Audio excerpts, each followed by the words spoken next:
Om Guru Brahma Guru Vishnu Guru Devo Maheshwara Guru Sakshat Parabrahma Tasmai Shri Gurave Namaha. Om Sahana Vavatu Sahanau Bhunaktu Sahaviryam Karavavahai Tejasvinavadidamastu Ma Vidvishavahai. Om Shanti Shanti Shanti. Om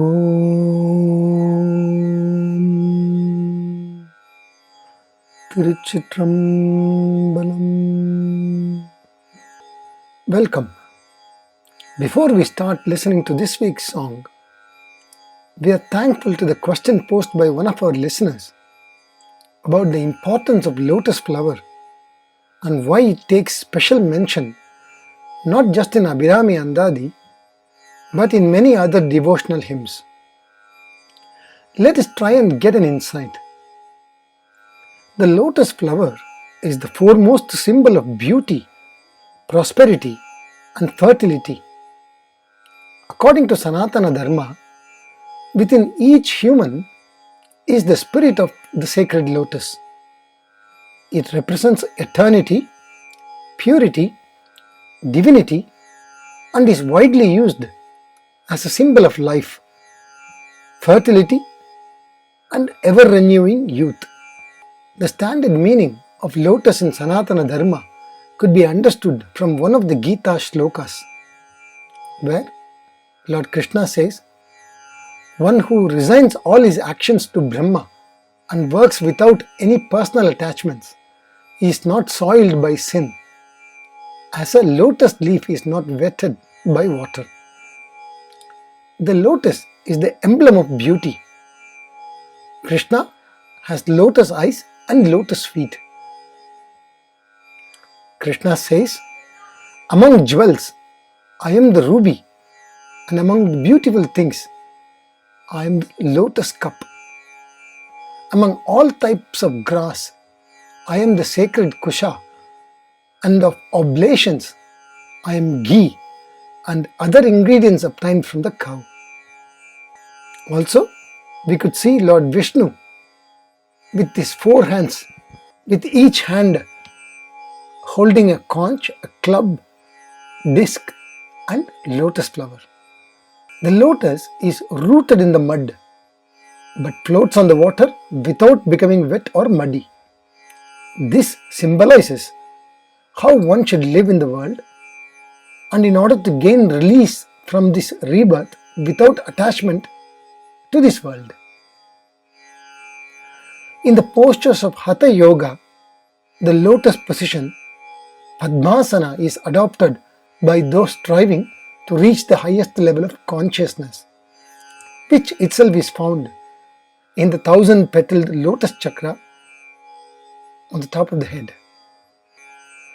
If we take a look at meditation, one of the points advocated to aspirants would be visualize within yourself a lotus centered right within your heart. The scriptures say that the Atman dwells in the lotus within the heart. The lotus is within the heart, and the self-God dwells deep within that lotus of light. On that note, let us listen to this week's song.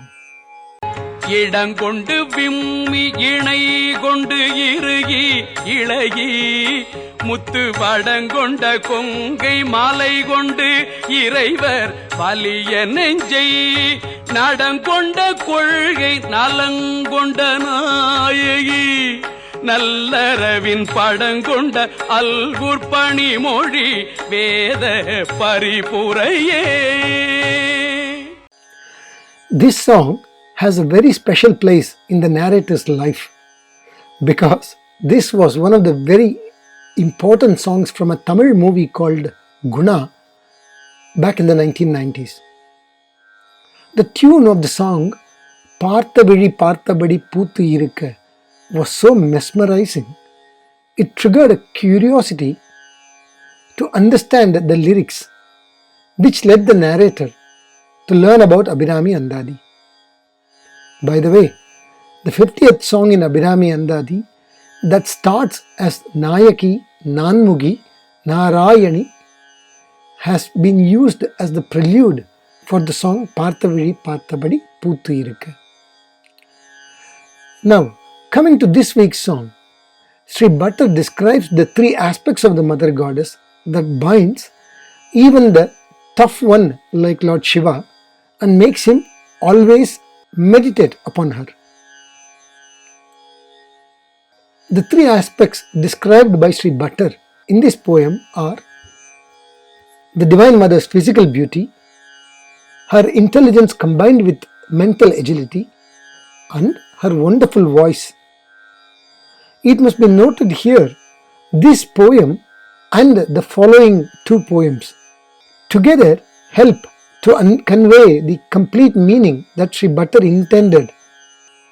The reader or listener would be left to wonder about the motives and real intentions of Sri Bhattar, looking at some of the choice of the words when he describes the beauty of the Mother Goddess.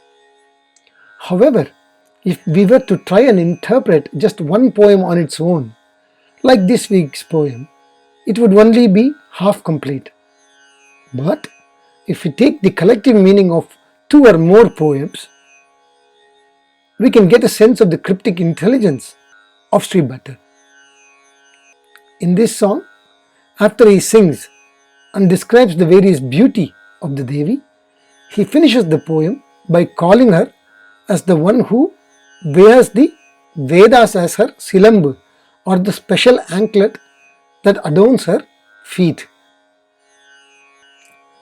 கடவுளரில் Sivan மிகவும் கோபக்காரன், இருமாப்புக்காரன், கல் நெஞ்சன், சக்தியையே வெறுத்து அழியச் செய்தவன், பெற்ற பிள்ளையை விரட்டியவன் என பலவாறாக கடினமான உள்ளம் படைத்தவனாக சித்தரிக்கப்பட்டிருக்கிறான்.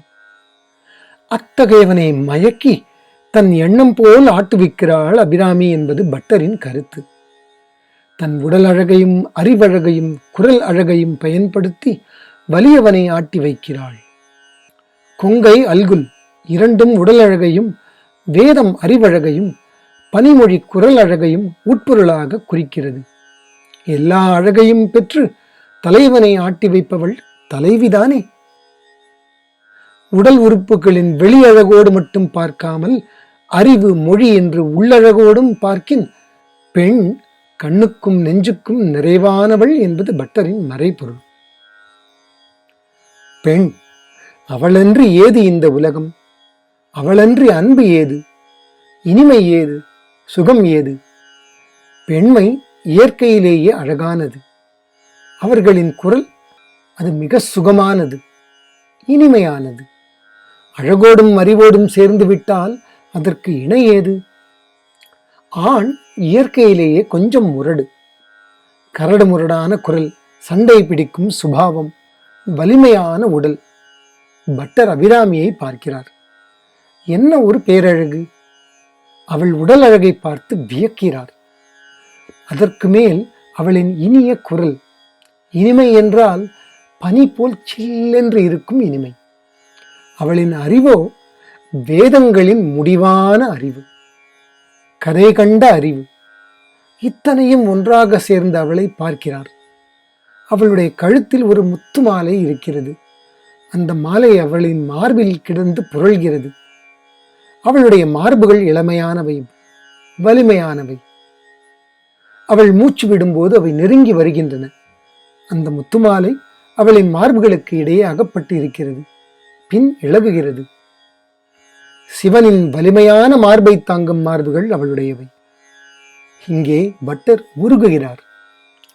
இடங்கொண்டு விம்மி இணை கொண்டு இறுகி இளகி முத்து வடங்கொண்ட கொங்கை மலை கொண்டு இறைவர் வலிய நெஞ்சை நடங்கொண்ட கொள்கை நலம் கொண்ட நாயகி நல்லறவின் படம் கொண்ட அல்குல் பனிமொழி வேதப் பரிபுரையே. வேதப் பரிபுரையே என்பதற்கு அறிஞர்கள் வேதங்களை காற்சிலம்பாக கொண்டவளே என்று பொருள் சொல்லியிருக்கிறார்கள். அதுவும் ஒரு வகை சரி என்றாலும் இந்த பாடலின் மையக் கருத்துக்கு ஒத்துப்போவதாக தோன்றவில்லை. இந்த பாடலின் முடிவில் பரிபுரையே என்று முடித்துவிட்டு அடுத்த பாடலை பரிபுர என தொடங்குகிறார். ஒரே சொல் போல் தோன்றினாலும் பரிபுரை என்பதும் பரிபுறம் என்பதும் வெவ்வேறு பொருள் தரக்கூடியன. பரிபுரை என்பதை பரி பிளஸ் புரை என பிரிக்க வேண்டும். புரை என்ற சொல்லுக்கான பொருளை முன்பு பார்த்திருக்கிறோம். பரி என்பதற்கு அழகு, சிறப்பு என்றும் பொருள். பரிபுரம் என்றால் சிலம்பு.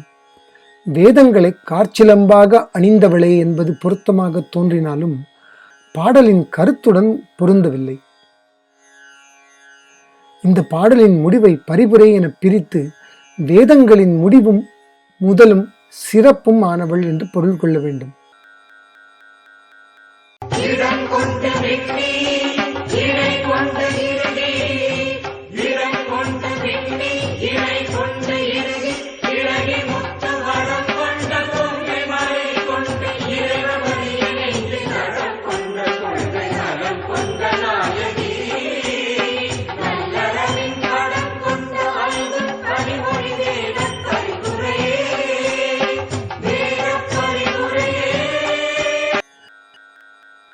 Amma Abhiraami Charanam. With this, we have come to the end of this presentation. We will see you in the next one. Om Tiruchitrambalam. Om Sarve Bhavantu Sukhinah सर्वे सन्तु निरामया सर्वे भद्राणि पश्यन्तु मा कश्चित् दुःखभाग् भवेत्। असतो मा सद्गमय तमसो मा ज्योतिर्गमय मृत्योर्मामृतं गमय। ओम शांति शांति शांति।